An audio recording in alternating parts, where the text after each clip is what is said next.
ওয়ানডের পর সোমবার থেকে নিউজিল্যান্ডের বিপক্ষে টি-20 সিরিজের মিশন শুরু হচ্ছে বাংলাদেশের।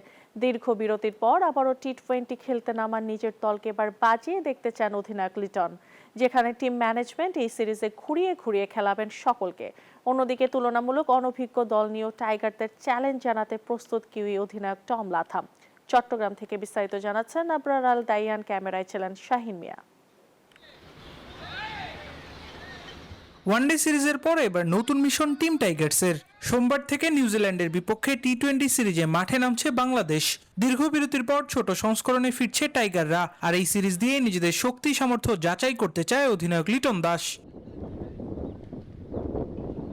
ওয়ানডেতে দারুণ লড়াইয়ের পর এবার বদলে যাচ্ছে ফরম্যাট, বদলাবে পরিকল্পনাও। টি-20কে সামনে রেখে দলকে নতুনভাবে সাজাতে চাইছে টিম ম্যানেজমেন্ট। তাই এই সিরিজে ঘুরিয়ে ফিরিয়ে প্রায় সবাইকে সুযোগ দেয়া হতে পারে। ব্যাটিং অর্ডার থেকে বোলিং কম্বিনেশন সবকিছুতেই দেখা যেতে পারে নতুন পরীক্ষা নিরীক্ষা।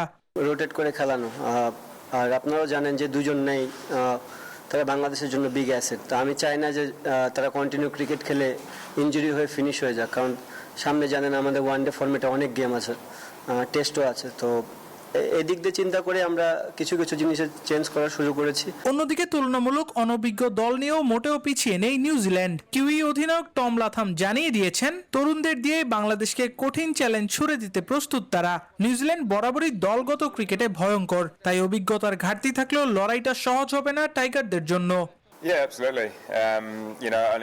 দেখুন, আমাদের দলে নতুন খেলোয়াড় আছে তা সত্য, তবে আমরা পিছিয়ে আছি সেটা বলতে চাই না। আমাদের লক্ষ্য থাকবে মাঠে বাংলাদেশকে চমকে দেওয়া। সব মিলিয়ে সোমবার থেকে শুরু হওয়া টি-20 সিরিজের জমজমাট লড়াইয়ের অপেক্ষায় চট্টগ্রামের ক্রিকেট প্রেমীরা।